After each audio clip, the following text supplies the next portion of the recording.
छत्रपती संभाजीनगरमध्ये महापालिकेच्या अतिक्रमण हटाव कारवाईवरून मोठा वाद निर्माण झालाय।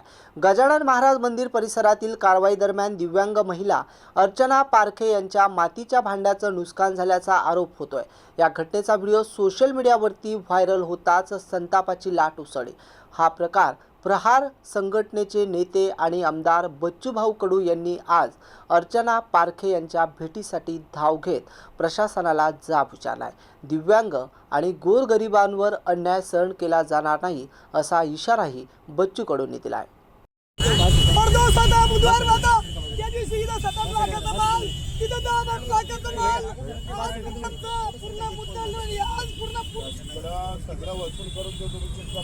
मागे सरकार तुम्ही हो दादा उभा करू हो दादा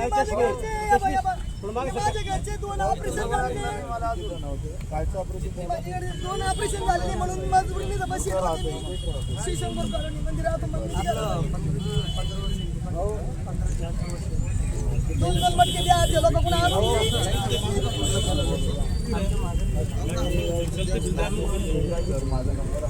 हा माझ्याकडे आहे।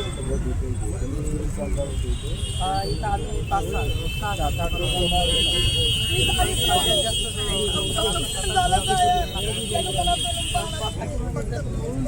माझ्या हाताने पुन्हा गज भरून घेतोय ना त्या दुकानात चालून साहेब माझ्यासाठी त्या दुकानात आपलं एकच दुकान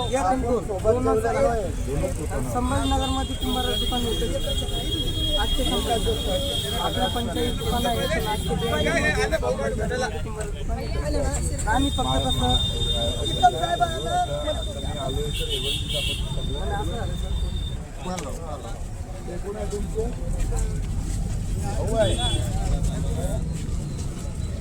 मागे आहे ना थोडंसं मागे आहे ना संतोष टाकलो नको रे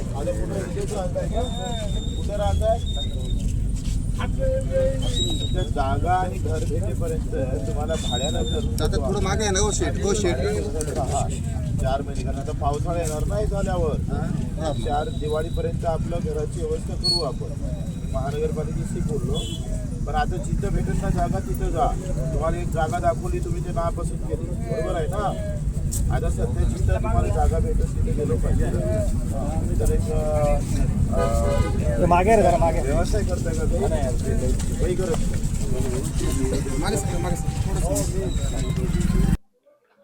छत्रपती संभाजीनगर शहरातील गजानन महाराज मंदिर परिसरात महापालिकेकडून अतिक्रमण हटाव मोहीम राबवण्यात आली। या कारवाई दरम्यान काही गोरगरीब विक्रेत्यांच्या मातीच्या भांड्याचं नुकसान झाल्याचा आरोप करण्यात आला। विशेष म्हणजे दिव्यांग महिला अर्चना पारखे यांचा रडतानाचा व्हिडिओ सोशल मीडियावरती प्रचंड व्हायरल झाला। या व्हिडिओ नंतर नागरिकांमधून संताप व्यक्त करण्यात येत आहे। मात्र दुसरीकडे सकाळी संबंधित ठिकाणी अर्चना पारखे यांचे मडक्याचं दुकान नव्हतं असा दावाही प्रशासनाकडून केला जातोय। तरीही व्हायरल व्हिडिओमुळे हे प्रकरण चांगलंच तापलं असून राजकीय प्रतिक्रिया उमटू लागल्या। प्रहार संघटनेचे नेते आमदार बच्चूभाऊ कडू यांनी आज अर्चना पारखे यांच्या भेटीसाठी त्यांच्या घरी धाव घेतली। यावेळी त्यांनी संपूर्ण घटनेची माहिती घेत प्रशासनाच्या भूमिकेवर प्रश्नचिन्ह उपस्थित केलाय। दिव्यांग आणि गरिबांवर अन्याय करणाऱ्यांवर कारवाई झाली पाहिजे अशी मागणी बच्चू कडूंनी केली आहे। या प्रकरणामुळे महापालिकेच्या अतिक्रमण कारवाईची पद्धत पुन्हा चर्चेचा विषय ठरतीये। प्रशासन नेमकी काय भूमिका घेणार याकडे आता सर्वांचंच लक्ष लागलंय। व्हायरल झालेला होता आणि कुठेतरी असं दिसतं की दिव्यांगांवर अन्याय होतो। साला प्रशासनाने हा अधिकारी हे अफजल खानापेक्षा काही कमी नाही आहे। त्यांना प्रतापगडावर वारी करत असताना जे काही उद्ध्वस्तपणा केलेला आहे ना तसं दृश्य केल्याचा प्रकार आहे आणि या छत्रपती शिवरायांच्या विचारानं चालणारं सरकार निश्चितच अपेक्षा करतो का अशा लोकांवर कारवाई झाली पाहिजे आणि नाही झाली तर आमची भूमिका दिव्यांगाप्रती ठाम आहो। पहिले दिव्यांग आहे मग सरकार आहे मग पक्ष आहे। पहिले दिव्यांग आहे आमच्यासाठी पक्ष आणि हे नंतर आहे। पक्षच या सरकार दिव्यांगासाठी शेतकऱ्यासाठी उभं राहिलं पाहिजे ह्या भूमिका ठाम आहे। त्या अधिकाऱ्याचा निषेध करतो आणि वेळ आली त्यांनी 24, 25, 26चा कोणत्याही दिव्यांग निधी वाटप केला नाही।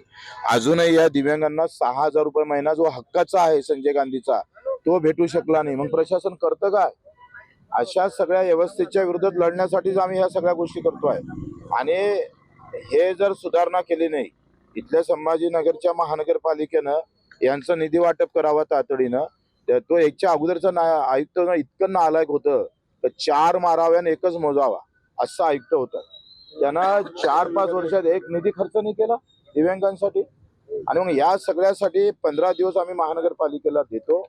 एक या दिव्यांग निधी असेल, घरकुलाच्या संदर्भातला विषय असेल, हा मार्गी जर लावला नाही तर थेट महानगरपालिकेच्या आयुक्ताचा विषय हा आमच्या सोबत असेल. काय व्यवस्था आता आम्ही त्यांना राहण्यानं भाड्यानं घर देतोय करून 4-5 महिने, आणि तेपर्यंत एक घरकुलाची व्यवस्था शिवसेना कक्ष मदत निधीतून आपण करू आणि त्यांना एखादा रोजगार देता येईल का आणि त्यांचं महिन्याचं किराण्याचं किमान भागेल अशी व्यवस्था आपण करू.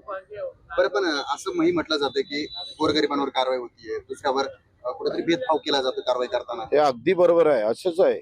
जे सुधारणा करणं गरजेचं आहे. सरकार कुठलंही असो, कोणाचंही असो, हा विषय नंतरचा आहे, पण ते कसं वागतं लोकांसोबत ते पण पाहणं महत्वाचं आहे ना.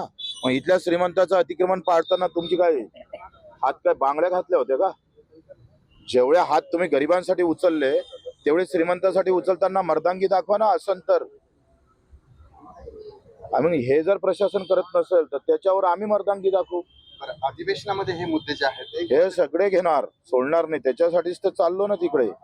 दिव्यांगांना घरकुल योजना आहे मात्र त्या आतापर्यंत मिळाल्या नाही. महानगरपालिकेने त्या इतक्या भंकश योजना केल्या. नागपूरच्या महानगरपालिकेनं 8-9 लाखाचं स्कीम केली, फ्लॅट सिस्टम केली, आणि त्यात काय केलं माहिती आहे का? PM चे 2.5 लाख घेतले, बाकीचे कर्ज घेतलं, आणि आता ते काय म्हणतात, ते घर घेताना त्या गरिबांनी कर्ज काढून घ्यावं, म्हणजे कर्ज भरून त्यांचे हप्ते भरावे. तुम्ही सांगा आता या महिलांना कुठून कर्ज देणार बँक? काय योजना आहे? भंकसपणे अक्कल नावाची गोष्ट असली पाहिजे ना. अहो, केंद्राची योजना आहे बेघरांना घर देण्याची.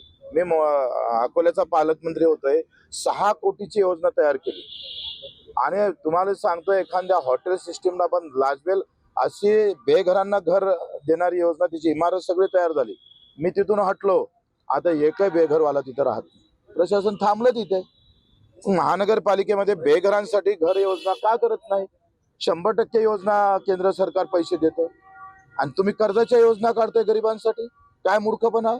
आपण आता सत्तेत सहभागी झालेले आहात. सत्तेत सहभागी झाला म्हणजे काय हातात बांगड्या गोळ्या घातल्या? आपण याबाबत काही निर्णय घेणार आहात? बिलकुल निर्णय घेणार नाही, घेण्यास भाग पाडू. परिपत्रक काढायला लावू. शिंदे साहेबांना मी स्वतः भेटणार आहोत का एखादं अतिक्रमण काढत असताना तिथल्या लोकांची उपासमार, पोटमार, त्यांचा उघडे संसार पडू नये. छत्रपतीने जे सांगितलं, सगळ्यांना पोटाशी लावावे, उपाशी ठेवू नये. हा छत्रपतीचा विचार सरकारच्या कृतीतून दिसला पाहिजे, तर छत्रपतीचं नाव घेण्याचा अधिकार आहे.